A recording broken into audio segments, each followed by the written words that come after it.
In a second. We are muted. Yep. Good afternoon, everyone. Welcome to our pre-match press conference ahead of our game against Southampton. And obviously, welcome our interim head coach, Ryan Mason. We'll start with questions from broadcast. As always, please raise your hand. There's quite a few that have already been raised, and we'll try to get to as many of you as possible. After that, we'll move on to the dailies briefing, which is embargoed until 10:30 tonight. As always, we ask that there's no streaming of the press conference or any tweets that go out during the press conference itself. We'll start with Gary Cottrell, if I can find you, Gary. Here you go. Gary, you ready? I'm good, mate. Good, man. Let's go. Hello, Ryan. Welcome to the hot seat. What an interesting 24 hours. What's your take on it all? Yep, it's crazy. It's football. I've had it as a player. Obviously, I had the experience of having to retire in this game. Anything can happen. You just have to be prepared and ready for what football can throw at you at times. Obviously, you know this group of players, a lot of them very well. You played with a lot of them. You share an age with a lot of them. Is that important for the rest of the season? So just to try and get a settled together dressing room, is that a role that one of the roles that you can play? Yeah, I think my most important role is to try and get some results and positive results with the football club. I think it helps that I know a lot of the lads have relationships, good relationships, but listen, it's a really good group of guys. They're professional, they work hard. So that's all you can ask for as a coach. Players that are willing to learn, willing to work. And of course, it's something to look forward to. There's been things made in recent weeks about some comments, for example, by Hugo, the captain, about maybe some of the players not giving their all, not being together. Have you found anything like that around the place? No, listen, I don't know what went on before over there, but all I can take is the group for what they've been like in the last 24 hours. They've been fully supportive. They've come in, they've wanted to work, they've listened, and that's all I can ask for. So what is it that you want to see now, tomorrow night, and then, of course, on Sunday? Of course, tomorrow we've been preparing to win a game of football. That's the job of anyone in this position. We've given the guys our idea of how we want to go about the game. They have to go, they have to compete, they have to run, they have to fight, of course. But listen, we'll give them a structure to work from, and hopefully that can help them have a positive result. Couple on Jose. Have you spoken to Jose at all? I know he's actually been seen around today. I know he spoke to the players yesterday, didn't he, clear his desk. Has he managed to speak to you at all? No, I didn't get the opportunity. Obviously, it all happened so fast for me in the morning yesterday, so I've not had the opportunity. But listen, he's a great manager. He has been a great manager for a very long time now, so I wish him all the best in the future. He's got you to a cup final. Do you feel sorry for him that he's not going to be able to try and lift that trophy? And listen, I don't think it's about the previous management. That's gone now. I think our focus as a football club is to prepare for the game tomorrow, which we have done. And then once that's out of the way, then we can look to the next game. But the most important thing for this football club is to win matches. Just finally then, do you feel pressure? Do you feel proud? Do you feel happy? You feel very busy. What's your overwhelming feeling at the moment? Listen, there's many different emotions going through my body at the moment, but probably the most important one is pride. Been associated with this club over 20 years. It's a very long time of my life, and I feel very proud. I feel like I have an excellent connection with the fans, which I feel is important. So yeah, there's a lot of pride in being given this opportunity to help this great football club. Thank you. Good luck. Cheers, Gary. Okay, we're going to go to George Cummings. George from BBC. Thanks, Simon. Hello, Ryan. Ryan, how's Harry Kane's fitness? Is he going to be fit for the League Cup final on Sunday, and will he be playing tomorrow? No, I'm not sure currently. He didn't train today. It's one of the cases of taking it day by day. We're still not sure about the weekend just yet, but what we do know is that Harry is working extremely hard to get over this injury. Can you tell us what Daniel Levy said to you when he rang you up and told you he was going to be in charge? Oh, we had a very long conversation. I think it was yesterday morning once the news had broke, obviously I was in the building anyway because I'd been working with the younger lads, and we had a conversation. I took training, and then we had another conversation after. And listen, he asked me if I wanted it, if I was happy to help the club, which obviously I was. The group were happy as well, so that's the most important thing, and we look forward now. Have you spoken to the players already? Is it going to be strange for you in the sense that they used to be your teammates? I think last time you played for Tottenham against Newcastle, 9 of these were your teammates. Now you're going to be managing them. How are you going to handle that? Absolutely no problem. They're professionals. We're in football. We're in this business, and things like this happen. You have to be professional. We're paid to be professional. There won't be a problem with the guys, I'm sure of that. So it's something I'm looking forward to, and I'm excited about the game tomorrow.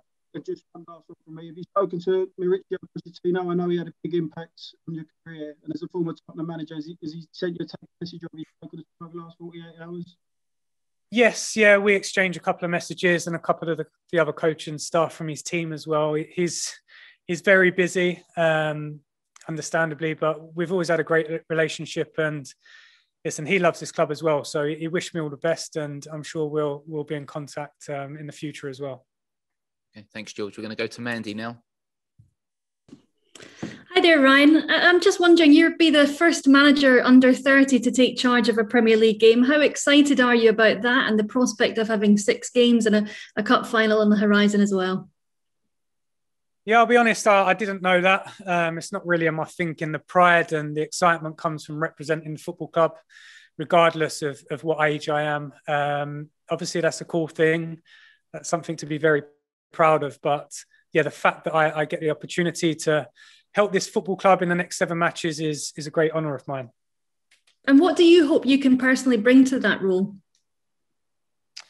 Oh, many things, of course. I think any head coach will want to have an idea of how they want to play, to help the guys understand, have a structure, have a strategy of how to win games of football, and how I communicate that to the boys on the training pitch and in the classroom is a huge part of my job. The good thing is that this group, they want to listen, they want to learn, and hopefully I can help them. And Spurs have dropped 20 points from winning positions. That's a league high, something I'm sure you're aware of. Do you have time to even improve on that in your time in charge, do you think? Yeah, I hope so. I'm sure there's things that I can help. And my coaching team can help the team. Of course. Obviously, it's a back end of the season, which is obviously difficult to change some things. But what we can change is structure and understanding of what to do in certain moments. And hopefully, if they have that in their mind, then that can help the group in the moment. And just finally, from me, you've only had a day or two before the first game and a cup final looming at the weekend. What are the challenges of that? A lack of time, a real lack of time. But I've been working hard. I've been watching a lot of stuff, and I've tried to get the messages as clear to the lads as possible. Obviously, I don't want to give them too much information because it's such a short period of time, but there's been some key messages, and hopefully I can take that on board and take it into the game tomorrow evening. Okay, thanks, Mandy. We're going to go to Ian Abrahams at TalkSport. Moose, you're up. Hi, Ryan. How are you? I'm very good, thanks. How are you? I'm okay. So you've got the big job to the end of the season. Big question: do you want it beyond then? Is this now a big audition for you?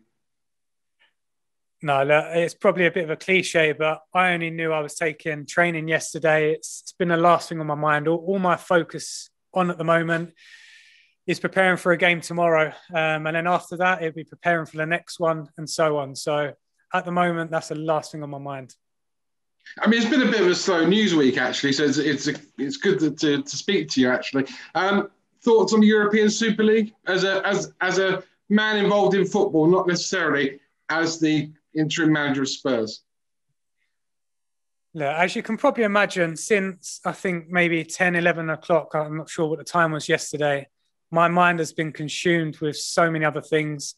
I can't give an honest answer if I don't actually know what consists of the situation. So at the moment, I'm probably not the person to ask because I don't know enough about it. I don't know hardly a thing about it to even answer that question.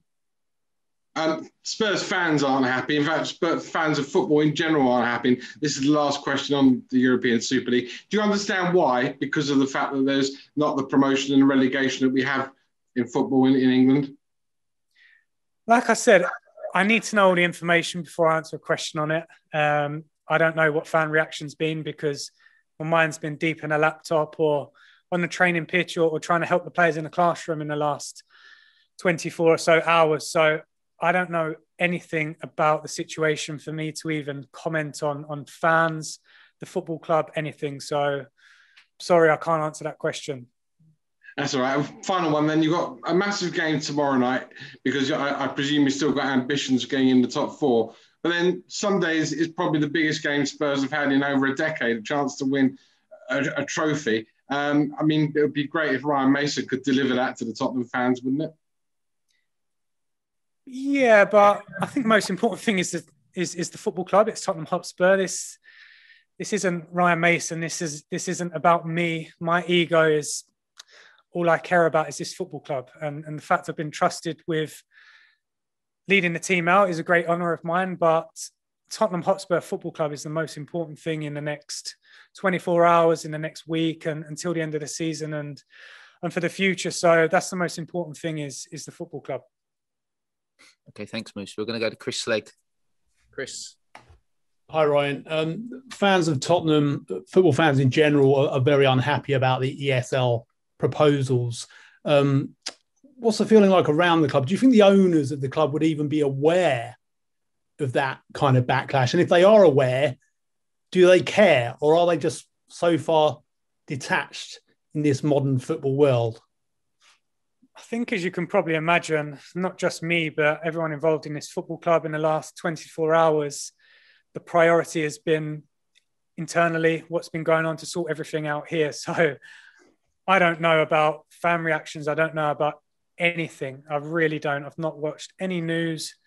So I can't comment. I can't answer. My focus has been on the team. Everyone involved in this football club, the focus has been Tottenham Hotspur Football Club. What's best for them? How are we going to move forward? So you're asking the wrong question to the wrong person, unfortunately. What Tottenham and the other big six are proposing is a closed shop. Do you think you'd have fallen in love with football as a kid if football was played that way?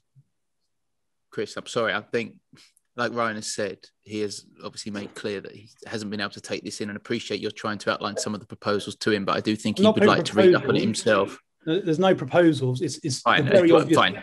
The main thing about... You're outlining what the Super League is about, but I think from Ryan's perspective, it would be fair if he actually gets the opportunity to look this up himself, and I think you can appreciate that there's a lot of opinion out there and that he needs to have that opportunity to take that in himself before he can pass comment on it. But okay. would he like to see the game played that way, or is promotion and relegation and European qualification as we know it's important to you, Ryan? Do you think football played the way it is important to you? I think, I'll be honest, I think like Si said, I can't answer a question if I don't know the full details.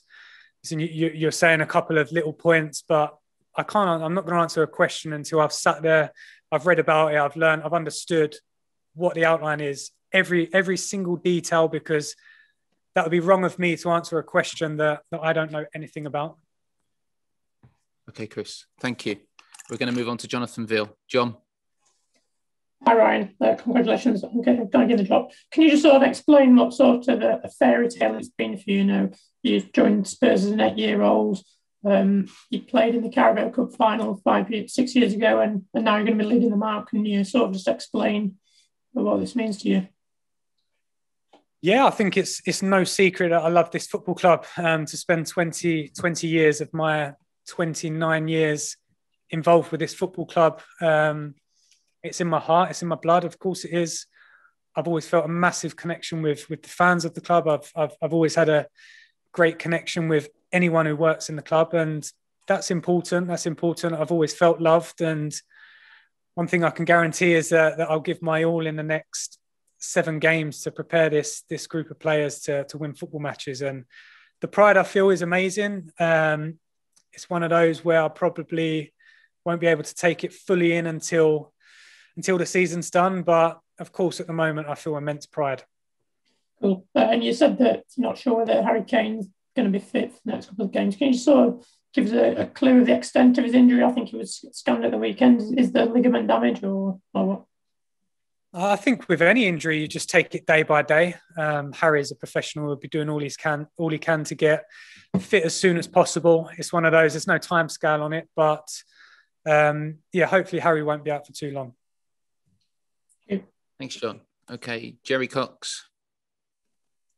Hi, Ryan. Congratulations on your role. Can you just clarify exactly what the coaching setup will be, who your assistants will be, and how it will work? Yeah, I mean, at the moment, there's people from within the club. Chris Powell, Ledley's remained. Nigel Gibbs as well, who's been associated with the club a very long time. So that's it currently. Whether or not that changes over the next 3 days, 4 days, 5 days, I'm not sure. That's something we'll have to look at. But as you can imagine, the last 24 hours has been crazy. We felt like that was the best solution initially. We feel like that's a very good solution, and it's working well. The response from the players has been very positive. So that's something we'll definitely look at in the future. And looking at it from the outside, it seemed like some players were just being frozen out and weren't getting a fair crack of the whip. Is this a clean slate for everyone? Will you consider, everyone for selection based on performances and in training and so on? Yeah, of course. I mean, whatever happened before, I wasn't involved with. I'm not too sure what happened, but all I can take is the players, how they trained yesterday, how they trained today, the fitness of the guys, the mentality, the mindset, how the feeling is within the group, within the individual, and then it's our job to pick a team to win games of football. And is top four still achievable, do you think? I think the most important thing for us as a group is to take it game by game. We know in football, things can change so quickly. The last 24 hours have showed that, but results can happen, things can happen. The most important thing for us is to prepare ourselves, be in the right frame of mind to go and win football matches, and then of course we'll see where that takes us. Okay, thanks, Jerry. We'll go to Ali Gold. Hi there, Ryan. Congratulations on your new role. Just want to ask you, obviously, seeing you kind of in the academy setup, managing, I think, UEFA Youth League matches as well. Obviously, this is going to be very different for you. But in terms of any similarities, what is a Ryan Mason Tottenham Hotspur side going to look like? What kind of principles is it going to have? So I'd hope to think that's what a Tottenham Hotspur side would historically look like. I want us to win games of football. I want us to be brave, to be aggressive, to play like Tottenham Hotspur. Obviously, there's such a short turnaround with games at the moment. I think the most important thing now is to get the players in the right frame of mind, to give them some key principles of how we want to approach games of football. And then hopefully as that goes on, that can develop. And just one little quick one. I mean, well, obviously we asked about Harry, but any other injuries? Ben Davies, Matt Doherty coming back anytime soon? Yeah, so Matt returned to the training group yesterday. Ben, I'm not sure how long he's got until he returns, but yeah, that's it as it stands at the moment. Thanks, Eddie. We're going to finish with Jack and Carrie Brown, so we'll start with Jack. Hi, Ryan. It's obviously been a pretty difficult last few months in terms of results and performances. Is it hard for you to lift the players after that? No, I don't think so. It's football. It's football. These guys are professionals. They're paid to do a job. They're paid to come in, to work, to compete, and that's the most important thing. Do I think it's difficult? No. You're playing for Tottenham Hotspur. We have a beautiful stadium. We have some things to play for, some big things as well. So trying to lift the group, trying to lift any footballer for that, no, I don't think so at all. Obviously, it's the fans weren't happy with the way things were going. How important is it to you to get the fans back on side, particularly as they're going to start coming back in? Of course, massively. The fans are such a huge part of this football club. I think any successful football club, they feel a connection between the fans, the players, and everyone. And that's what we want Tottenham to be like. That's how I've known it as a player. That's how I've known it as a coach. And that's how I want it to be. Of course, that's huge for our fans to feel like our players represent us and this great football club. Okay, Kerry, to finish from a broadcast perspective. Hello, Ryan. Go for it. Many congratulations. Cast your mind back to the 2015 League Cup final and walking out with Hugo, with Harry. Ben was on the bench. Could you ever imagine, fast forward 6 years later, you'd be the coach? No, I'll be honest, I thought I'd still be playing football. I'm probably in my prime, if I'm honest, in terms of footballing ability. But listen, football, it's a crazy, crazy sport. It's bizarre. I've experienced so much as a player. I've had to deal with so much. Obviously, having the serious injury that I had, fighting for my life, coming back, having to retire, returning to this great football club and representing them again as a coach and learning. It's crazy. It's crazy. But at the same time, it's football. It's football. And anyone that's involved in football will understand that, will know that. You have to be prepared. There's no planning. There's no pathway for anything, for anyone. The most important thing is doing the time, doing the yards, doing the work, being prepared, and probably most of all, having a love for the game. And that's something that I've always had. I love football, even though I'm not playing it. I love it. I love being around the place. And yeah, the fact I'm representing this football club and get the opportunity to walk us out tomorrow at our beautiful stadium is a great honour of mine. You've done so much for head injury charities. Looking back at that time and what you've been through to come to now, what's your message to anyone that's been through that? And in a sense, when you've gone through something as life-threatening as that, are the pressures of even being a manager at a top Premier League club like Tottenham water off a duck's back? Yeah, no, I mean, there's pressures. Of course there is. I'd be lying if I said I didn't feel it. That's speaking completely honestly. But the most important thing for all of us is our health. Yeah, I've had some difficult moments. I've had such a great network of people around me. I've had Hull, a great football club. They helped me. Obviously, this football club who's in my heart, and I feel like there's people here who genuinely care about me as a human being, and the people I've had around me have been the most important thing. To stay positive, to work hard, to believe, have a good energy about you, and good things will happen. Okay, thanks for that, Kerry. We're going to end the broadcast part of the press conference now.